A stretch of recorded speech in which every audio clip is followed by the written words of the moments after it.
Hello everybody, welcome back to another video on the Chaddy the Chump channel, and today we are going to be predicting the massive fight between Joseph Parker and Fabio Wardley. It's going to be a big one, Saturday 25th of October, tomorrow, in the O2 Arena, and we're going to be predicting it today, along with talking about the undercard. So let's get right into it. Okay, then, Joseph Parker versus Fabio Wardley. Let's talk about the fight first of all. It's a good one, right? Queensberry Promotions, Frank Warren putting on a huge heavyweight fight, the biggest heavyweight fight since this one right here. And yeah, it's going to be good, right? And supposedly the winner gets Alexander Usyk. Now, how much do I believe that? Well, if Usyk follows his mandatory orders, then it will be the case. But we don't know 100%. Of course, Usyk has said he is going to fight until he's 41, which you would presume means that Joseph Parker or Fabio Wardley will be one of those fights. But I guess we'll have to find out. And really, the only one who decides is Mr. Usyk himself. Okay, let's talk about the fighters. So, Joseph Parker, the A-side, coming off 3 big wins. His manager says it's the greatest run in boxing history. Now, that's a lie, definitely, okay, because it's not the best run in boxing history or in heavyweight boxing history. It's not even the best run in the last 5 years. You know, there's been much better runs, including Daniel Dubois, but his manager is saying that the win in 2023 against Deontay Wilder was a great win, which I'm sure it was. Decent win. It was an upset. How good was Wilder at the time? Probably not that good. And we've seen with his future fights against Zhang, and also he had another fight in June. I'm not sure who that was against. It was kind of a smaller show. He won that. He got knocked out by Zhang. But it was still a good win. I'm not going to discredit Joseph Parker for that victory because he upset a lot of people by winning that fight. The fight against Zhang in March was a good win, right? He got knocked down in the 3rd and 8th round, but he still managed to win the fight. And Zhang's got power, but Fabio Wardley also has power. That's why I do think if he goes toe-to-toe with Wardley, he could be in danger, but we'll talk about that in just a second. And his recent win against Martin Bakole, 2 days notice, nothing Parker could have done about that, to be honest. Of course, it was meant to be Daniel Dubois, and Daniel Dubois unfortunately pulled out with an illness, so it was Bakole, and he got the job done in 2 rounds. So a decent resume. Now, let's talk about Fabio Wardley's recent fights.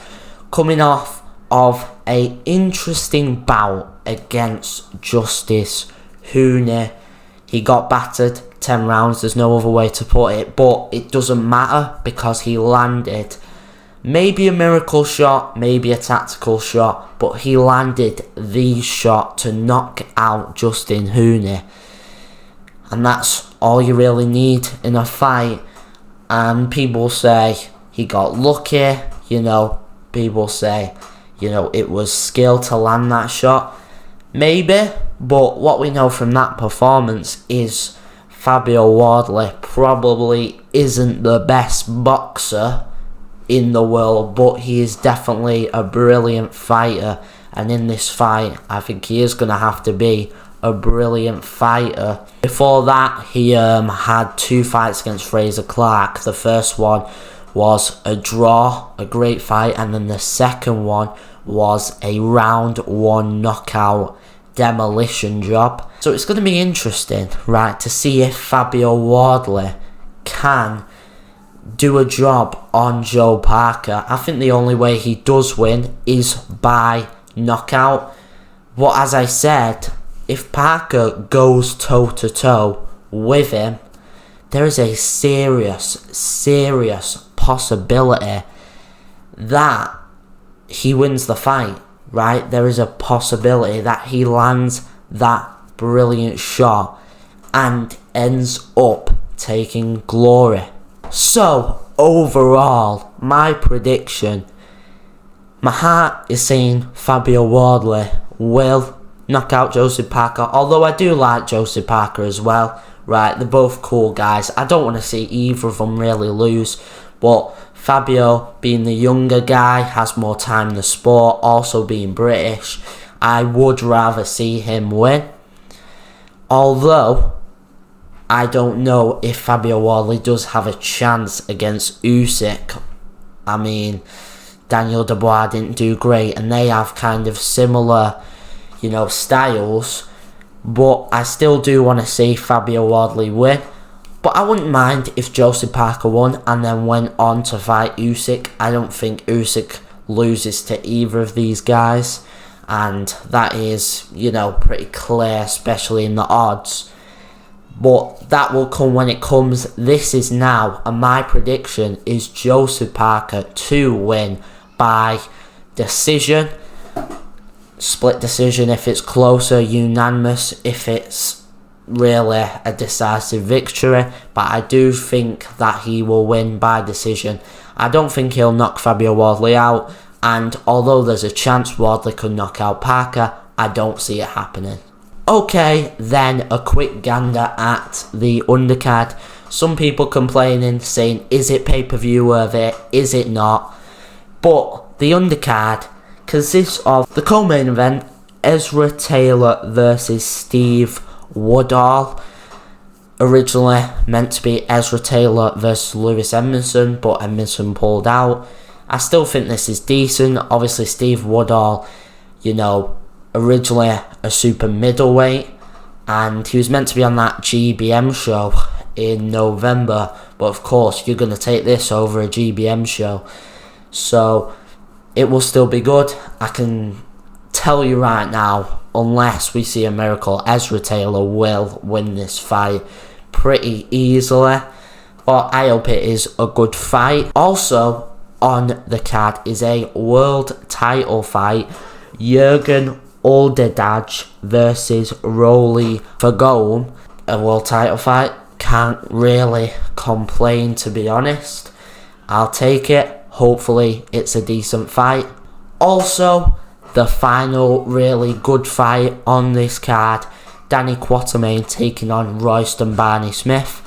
I watched Royston Barney-Smith back out in Manchester in his last fight.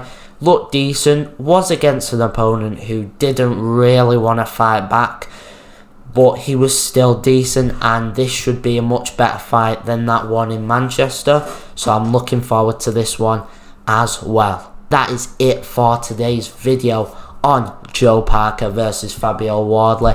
Comment down below your thoughts on it. Will you be buying the pay-per-view, or is it not worth it, and what are your predictions? But anyways, thank you for watching this video, and I will see you in the next one. Goodbye.